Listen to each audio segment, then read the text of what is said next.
कलिंग के यह राजा ने 16 हाथी भर सोना जगन्नाथ जी को समर्पण कर दिया। लेकिन क्यों? यह है कहानी जगन्नाथ महाप्रभु के सुनावेश की।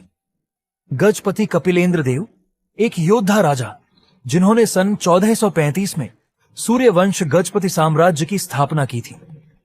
उन्होंने कई युद्ध अभियानों को लीड किया था। उनका एक ही लक्ष्य था, श्री जगन्नाथ जी के दिव्य साम्राज्य का विस्तार करना। जब दिल्ली सल्तनत कमजोर हो रही थी और साउथ के साम्राज्य बिखर रहे थे, कपिलेंद्र देव ने अपना युद्ध यात्रा शुरू की। उन्होंने कुंडविधु और राजमुंद्री जीतकर सिर्फ दक्षिण की सीमा तक नहीं रुके।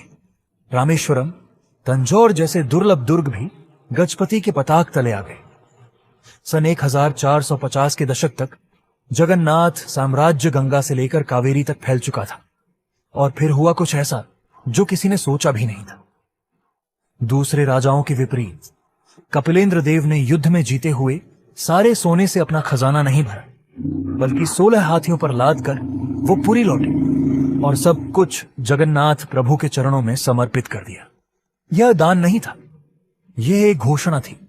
मैं सम्राट नहीं हूं, मैं तो केवल उनका सेवक हूं। असली सम्राट तो श्री जगन्नाथ हैं। और इसी समर्पण से एक परंपरा का जन्म हुआ, पहला सुनावेश, या कह सकते हैं राज राजेश्वर वेश। बाहुड़ा यात्रा के दौरान जब भगवान वापस मंदिर जाते हैं, वो तुरंत अंदर नहीं जाते, सिंहद्वार पर रुकते हैं और 200 किलो से ज्यादा सोने के आभूषण उन पर सजाए जाते हैं, सबके सामने।